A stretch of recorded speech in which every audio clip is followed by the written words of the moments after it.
વર્ષ ત્યાં 5 વર્ષ ત્યાં તમે પ્રીમિયમના 12,000 કરોડ કરતા જાજા રૂપિયા બચાવ્યા છે। ખેડૂતનો વીમો ઉતારવાનું બંધ કરવાનું તમને કોને કીધું તું ભાઈ? શું કામ વીમો ન ઉતાર્યો?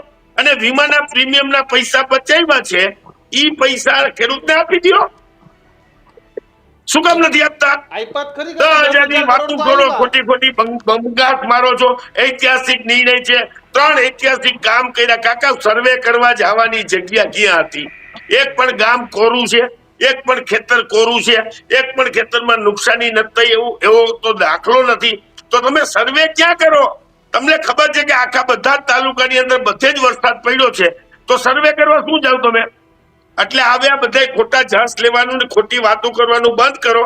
ખેડૂતોનું આ વર્ષનું સંપૂર્ણ ધિરાણ માફ કરવું જોઈએ દીક્ષિત।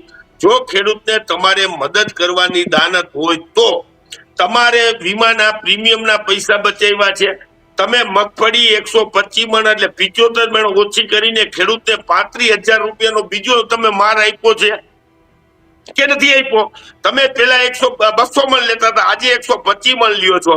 હવે ઈ ખેડૂત 800 રૂપિયામાં વેચવા જાય, 600 રૂપિયા લે કે 75 મણના 5 ચકને 42-50,000 રૂપિયા તો તમે કાપી લીધા ખેડૂત પાસેથી, અને તમે વિગે 3,3500 દેવાના છો।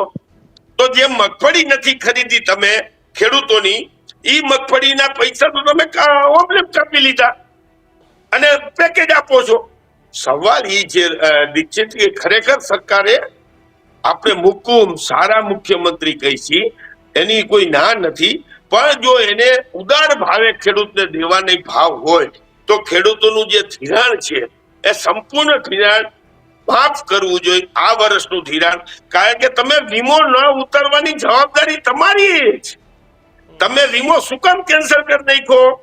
તમે પ્રીમિયમ ભરવાના બાને તમે પ્રાઇવેટ કંપનીઓને જે વીમો આપતા હતા એમાં કેવડું પ્રીમિયમ દેતા હતા?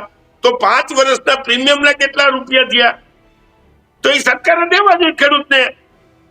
તો ખેડૂત શું કામ ને બિચારાને માર પડો? જો દીક્ષિત, સામાન્ય રીતે આપણે એમ નથી કહેતા કે આપણે કોઈ પણ એક્સિડન્ટ બને, કોઈ પણ તકલીફ બને અને મુખ્યમંત્રી એની રાહતમાં આવે કે કોઈ એક્સિડન્ટ બન્યું, 4-5 જણા 6 જણા ઓફ થઈ ગયા તો મુખ્યમંત્રી પોતાના ફંડમાંથી 2 લાખ રૂપિયાની રાહત આપે છે। તો આ એક જાતનું એક્સિડન્ટ છે, કુદરતી કમોસમી વરસાદ છે, અને ખેડૂતો એક્સિડન્ટમાં આખા ગુજરાતના ખેડૂતો દુઃખી થઈ ગયા છે।